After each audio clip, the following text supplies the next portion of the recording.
전립선암의 가장 큰 치료 원칙이 있어요. 그 치료 원칙은 뭐냐면요. 물론 이제 전립선암이 안 그런 경우도 있지만 일반적인 경우는 비교적 진행 속도가 느립니다.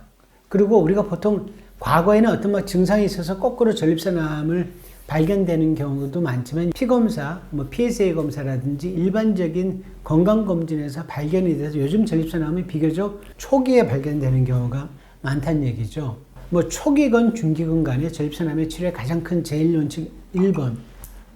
이 환자가 앞으로 평균 연명이 10년 이상 남은 환자에 대해서 적극적인 치료를 한다는 게 최근 들어서 약간 좀 디테일하게 5년, 10년으로 끊어가긴 하는데요. 옛날부터의 아주 가장 기본적인 전제입니다.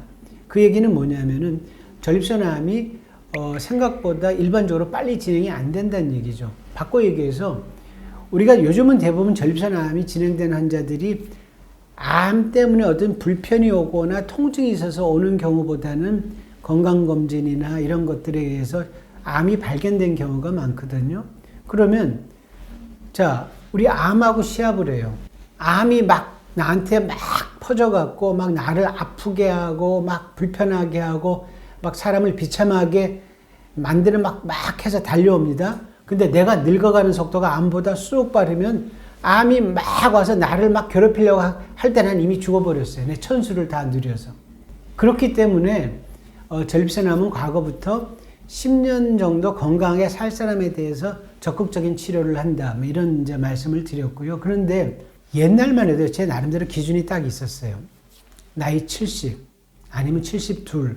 내가 나이 70이나 72 된 환자들한테는 그 이전에는 수술하세요. 적극적인 치료를 권하고 그렇지 않은 환자들은 적절하게 암을 우리가 이렇게만 붙잡아만 놔도 사람이 늙는 속도가 암이 커가는 속도보다 더 빠르기 때문에 돌아가실 때까지 암 때문에 큰 불편 없이 그냥 사실 수 있게 진료를 하겠습니다라고 얘기를 하는데 요즘 어떻습니까?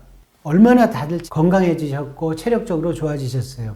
그런데 저희가 이제 외래에서 제가 보면 나이 90대 분, 80대 분 이런 분들이 연세 드신 분이 오시는데 보통 70이 넘어가면요. 70, 80, 90에 따라서는 본인이 젊었을 때 얼마나 몸 관리를 잘했느냐, 또 본인이 타고난 팔자가 얼마나 좋으냐.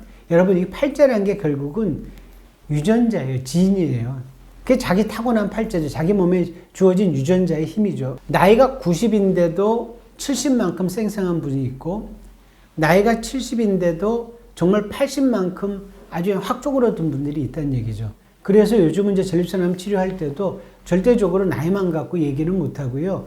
우리가 이제 결국 말 그대로 나이는 숫자에 불과할 뿐인데 거꾸로 숫자보다도 더 체력이 떨어지는 환자들, 사람들도 꽤 있다는 얘기죠. 그거를 보고 이제 치료를 얘기를 합니다. 첫 번째 얘기는요. 나이가 들수록 걱정이 많아지죠. 특히 또 우리나라 사람들이 조금 더 걱정이 좀 많은 민족이죠. 자, 그러면 이런 분들이 반드시 해야 될 기본적인 요인이 마음이 편해야 돼요. 제가 그래서 이제 마음으로 물어본 자식들한테도 마음이 편할래? 몸이 편할래?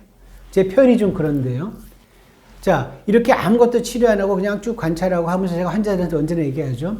암은 이제 잊어버리세요. 아무것도 아니고 만성병이고요. 암에 대해서는 저한테 왔을 때만 저랑 상담을 하세요. 이렇게 얘기를 해도 10분 중에 한 6, 7분은 그렇게 하시는 분들은 행복하게 그냥 지내서 치료 안 하고 잘 지내시고 그러다가 액티브 서베일런스 같은 경우는 문제 있을 때 그때 가서 치료해도 되고 운이 좋으면 그냥 쭉 그냥 80, 90까지 가시는 분도 있고 10분 중에 한 3분 정도는 걱정이 많은 분들. 집에 가서 누워있어도 또 암 생각만 나요. 그리고 원래 암 진단을 받으면요. 갑자기 여기 근육통만 나도 기침만 나도 혼자서 막 그냥 소설을 씁니다. 갑자기 암이 폐로 전이가 됐나? 근육으로 갔나? 자, 이렇게 걱정이 많은 분들은 사실은 조금 편안하고 라이프 퀄리티를, 삶의 질을 높이려고 이 수술을 했는데 이분은 하루하루가 지옥인 거예요. 차라리 이런 분들은 후유증이 좀 있든 수술하든 치료하는 게 마음은 편하죠. 몸이 조금 불편하더라도. 그래서 이제 요즘은 전립선암의 치료에 대해서 이런 것들에 대해서 정말 이거는 환자뿐만 아니라 보호자 또 저 같은 경우도 환자의 성향 이런 거를 잘 보고 얘기를 합니다. 제가 말씀드리는 거는 전립선 암의 치료는요, 정답은 없습니다.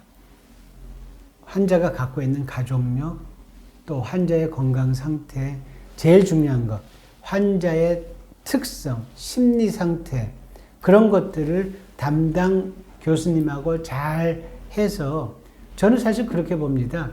얼마나 마음 편하고 심리적으로 편하고 라이프 퀄리티를 높이면서 삶의 질을 연장하는 게 요즘의 전립선 암 치료입니다. 과거에는 오래만 살면 된다고 생각했어요. 오래 살아 뭐합니까? 계속 그 침대에 누워 있어야 되고 맨날 건강해서 아무데도 못 가는 거, 그거 아니죠. 오래 살지만 적절하게 삶의 질을 향상시키고 건강하게 살 수 있는 게 요즘의 전립선암의 새로운 트렌드입니다. 자, 그리고 또 하나, 이 전립선암을 하게 되면 전신마취를 하게 돼요. 그래서 사실은 이제 전체 마취에 대해서 걱정을 많이 합니다. 사실은 그래요. 연세 드신 분들 전신마취 합니다. 그거 깨면 첫날, 둘째 날 막 헛게 보이고 막 없던 소리하고 하는데 일반적인 경우는요, 하루 이틀 지나면 다 정상화됩니다. 물론 여러 가지 기본적으로 거기에 이제 악화시키는 소인이 있거나 정신적으로 약한 아주 드문 분들은 있지만 요즘은 웬만해서는 그런 문제는 해결되고, 두 번째는 또 나는 몸이 너무 약해, 나는 당뇨가 있어, 고혈압이 있어, 내가 전신마취를 견딜까?